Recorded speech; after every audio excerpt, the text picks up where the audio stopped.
see. I think we've got it.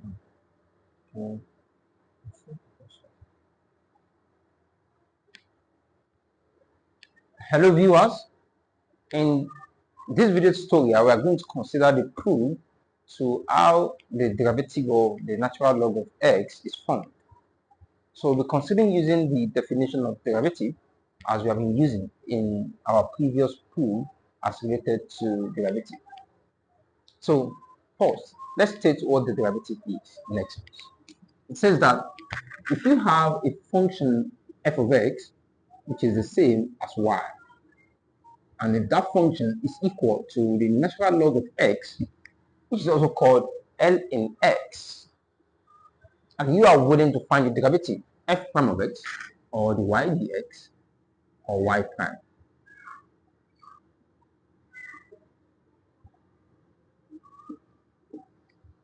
Then according to first principle, then this is the same as the y dx would be equal to the limit as h approaches 0 of f of x plus h minus f of x all divided by h. So our goal is to use this concept to show that the derivative of natural log of x is indeed equal to ln x. So it's actually going to be ln x, which I almost skipped. So the y prime is 1 over x. Okay, is 1 over x. So we want to show that r is actually equal to 1 divided by x. Good. Now, if f of x is natural log of x, ln x, what would be f of x plus h? What f of x plus h mean in essence is that wherever you find x in f of x, replace with x plus h. So in f of x, we only have ln x, and this is the only place we have x. So it means f of x plus h would be equal to the natural log of x plus h. Then we can put that within a parenthesis since they are binomial, not just a single term. Are we together? Perfect. So right now, let's substitute. We want to substitute f of x plus a and f of x into this expression in order to determine the derivative of the y dx. So this clearly means that the y dx would now be equal to the limit as h goes to 0. F of x plus h, we now have it as natural log of x plus h, then minus the natural log of x entirely divided by h. Are we there? Perfect. So right now, what we want to do is that we want to apply one of the laws of logarithm. Yes, if you notice, we now have natural logs at the numerator. Well, the laws of logarithm is still applied. Okay, if we can see it still complies, we can still make use of it, even with the fact that we are having natural log. Not necessarily you have to have common logs before the laws can be applicable. Now, this is difference of two logs. And according to this law, it says that the difference of two logs is the same thing as the log of the quotient of the arguments. What am I saying makes sense? It means we can take one of this log and then divide the arguments. So that's what the law means makes sense. So therefore, the y dx is equal to the limit as h goes to 0 of the natural log, and I'm going to put within a big bracket x plus h all divided by x, then we have it to be divided by h. Perfect. So right now we have a little bit knowledge of fractions. It means we can actually express this expression into this form as having the y dx to be equal to the limit as h goes to 0.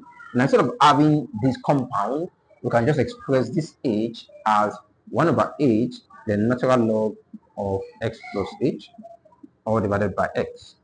This makes sense. Actually, we are still doing math. So now what we want to do at this point is that we now want to take this 1 over h and bring it to serve as an exponent relative to this natural log. This makes sense as it's also one of the laws of logarithm. Okay, the logs of exponents becomes the exponent to be multiplied in the log. And if what you are having is having a value or an expression or a variable to be multiplying a log, it can come and serve as an exponent to that log. Okay, so it means this 1 over h can actually come at the top of this expression. And then we have the y dx to be equal to the limit as h goes to 0 of ln x plus h, or divided by x, then all is power 1 divided by h. Am I communicating? Perfect. So right now, I want to split what is inside the fraction, also what is inside the bracket.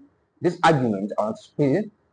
So splitting in the sense that this x wants to be distributed to x and h. You understand? The one at the denominator wants to be distributed to the two expressions of variable we have at the top. So this simply means that we now have the y dx to be equal to the limit as h goes to 0 of the natural log of x over x plus h over x all raised to power 1 divided by h. Perfect. So right now you can clearly see that these can cancel out and end up having 1. And so therefore we can have the limit as h goes to 0 of the natural log of 1 plus h over x all raised to power 1 divided by h. Okay, so now what we want to do at this point is that we want to manipulate this entire expression to the extent that it's going to look similar, it's going to look identical to some other expression. So which expression are we now going to manipulate this to the extent that it's going to look like it? And this is the expression. Now, we have that the limit as n goes to infinity of this expression 1 plus 1 over n all to the power of n. This gives us a constant value which we call the Euler's number. And this number is about 2.17818 dot. Okay, it's simply an irrational number. It doesn't terminate, neither does it recur. It continues like that. So it's also a constant, just like a pi, you understand? But it's called Euler's number. We make use of it often in calculus. So this is the value. So if you tend to plug in probably like 1,000 inside this expression, you will observe that you'll be getting 2 points and so on and so on. So as n gets more larger and larger, then this expression becomes 2.17818 and so on. And that's exactly what we want to do. Now this value is the same thing as e. Okay, so now we want to manipulate this entire expression such that it will now be in this form. Okay, as you can see, we have h over x, which should turn into 1 divided by something, then all this power 1 over h. Now this might be a little bit difficult because the limit is approaching 0. However, this is approaching infinity. But we still have an alternative. This expression can be re-expressed again such that this value with respect to the limit will be approaching 0 as opposed to the infinity. So how does that work? Let me show you. I'm going to show you the manipulation. Okay, let's try and manipulate this first and have it in another form, which will now try to match this one to it. Okay, okay. So let u be equal to 1 over n. Okay, let u be equal to 1 over n. If u is equal to 1 over n and n is going towards infinity, ask yourself, what do you think u will become? Well, 1 divided by bigger value comes out to 0. Perfect. So therefore, as n goes larger and larger, the u will be getting closer and closer to 0. Am I communicating? So with that, we are able to already manipulate the parameter. So the limit as u will be approaching will be towards 0. So now we have the limit as u approaches 0. Now let's manipulate others. This is 0, not this term. Okay, we still have 1. We didn't touch 1 at all. Plus, we said 1 over n is now u. Now instead of 1 over n, we can just substitute u. Then we have u. Now what we are left with is n. However, this equation can help us. To solve for n, it simply means that it implies that n would be equal to 1 divided by u. If you want, you can cross multiply. If you want, you can multiply both sides by n, and at the end of the day, you can divide both sides by u. In the end, you're going to eventually result in n equals 1 over u. Perfect. So instead of n, right here, we can put 1 over u. Now, if you plug in a value like 0.00005, that's a very small number that's approaching 0, into this expression, you will observe that you see end up having something like this. Let me know in the comment section below if that is what you have. or if you have something else. So you're still going to be having 2.718 and so on. Okay, this should be 2.718 and 18 blah, blah, blah. So 2.71818 and so on. So that's actually the value. It's being approximated, but it's a value that never recall, nor does it come in it. Perfect. So now we have another form which we can have our Euler's number E. Okay. So now it's very easy for us to actually reconvert this that we have here into this form, because the parameter, actually the limit is approaching is 0, and for this one also is 0. That makes sense. So good. So now let's try to express this in this form. Are we together?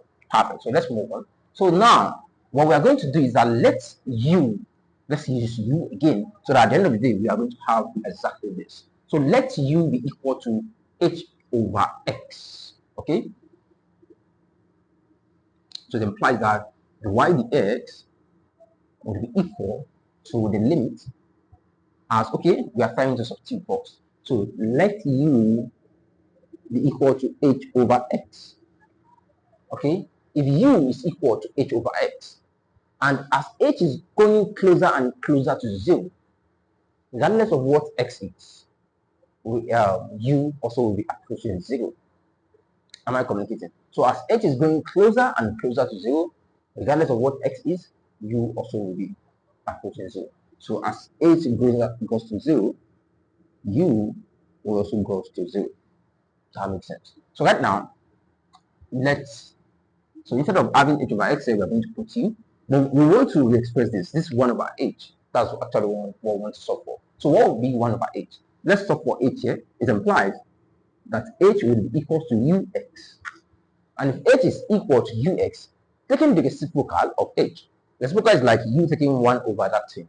Taking the reciprocal of h, 1 over h, will also have to have an effect on this ux. And therefore, 1 over h will be equals to 1 over ux. So we have the things that we can now substitute. So instead of h over x, we are putting u. Instead of h goes to 0, we are putting u goes to 0. And instead of 1 over h, we are putting 1 over ux. Am I communicating? And so therefore, we now have the limit as u goes to 0 of the natural log of 1 plus u all raised to the power of 1 over ux. This makes a good sense, as it now looks very similar to this. However, let's see a little bit different. And what exactly is different? 1 over x. So our goal is to find a way to get rid of this 1 over x. So these can entirely look like these, and therefore turn it to e. So how can we do that? Well, we can still do some algebra. Proceeding forward, we can have the y dx to be equal to the limit as u goes to 0 of natural log of 1 plus u. Let that be in a bracket. And I want to separate this index. We are doing algebra. You agree that this is the same as 1 over u times 1 over x. So this is actually the same as this. So now the next thing we want to add in our next line is that the y dx is equal to the limit as u goes to 0 of the natural log of a big bracket 1 plus u, okay, all to the power of 1 over u, then close the big bracket, and again 1 over x. This still makes sense. This is still the same thing as this. Alright? If you are trying to remove the bracket, you still have to multiply the exponents using your idea in indices. Okay. Now, this is the natural log of a argument with an index. Though the argument has an index, but let's assume we don't see that. Alright? Let's pay attention to this one. However, earlier, if you recall, from here we said when we have an expression with multiplying a log, that expression can serve as an index related to that log. Now we have a power related to the log, which means you can take it to the front for it to be serving as a product related to that log. So therefore, we can have the y x to be equal to the limit as u goes to 0 of 1 over x, ln 1 plus u all raised to power 1 over u. You don't need to do brackets anymore because it's of no use. 1 over x has already gone. So putting it is actually of no use. Perfect. Now, this is a limit of u going towards 0. However, this is an expression in terms of x. It means it has no business with what u is approaching to. So we can actually take it outside the limit for it to be standing alone, and therefore we have the y dx to be 1 over x, the limit as u goes to 0 of the natural log of 1 plus u all raised to power 1 over u. Perfect. We're almost there. Okay. Now this is the limit of a function. Alright. Now one of the good properties of limit is that functions like these natural log functions, trigonometric functions, the limit of those functions is equal to the functions of those limits. If, for instance, you have the limit as x goes to 0, for instance, of sine x, you would have the same result as saying sine of the limit as x goes to 0 of x. Okay, the limit of these functions is equal to the functions of the limit. And most especially, this makes sense when those functions are continuous. All right, they are continuous. So if that is the case, what we want to do, the reason why I actually branched it there is that I want to bring this limit inside and take the natural log outside, just trying to flip their position. However, I'm still doing the right thing. So therefore, we say 1 over x, the y dx is still equal to it, right? To be equal, so to be multiplying the natural log of the limit as 1 plus, sorry, the limit as u goes to 0 of 1 plus u all this power 1 over u. And there we have it. This has become this. And that means that instead of having it like this, we can replace it with e. And so therefore, we have the y dx to be equal to 1 over x multiplied by the natural log of e. Remember, natural log of e means, typically natural log itself means the log of the base e. And so therefore, we have 1 over x times the log of base e to e. Remember, log of a certain base with respect to the base is simply equals to 1. And so we have our final answer, 1 over x. And this is actually how the derivative of the natural log of x is gotten to the 1 over x. I hope this is helpful and understandable. Thank you. See you in the next video. Bye for now. Now, next video, we are going to consider how to make use of these in solving problems in calculus. Bye for now once again. Thank you.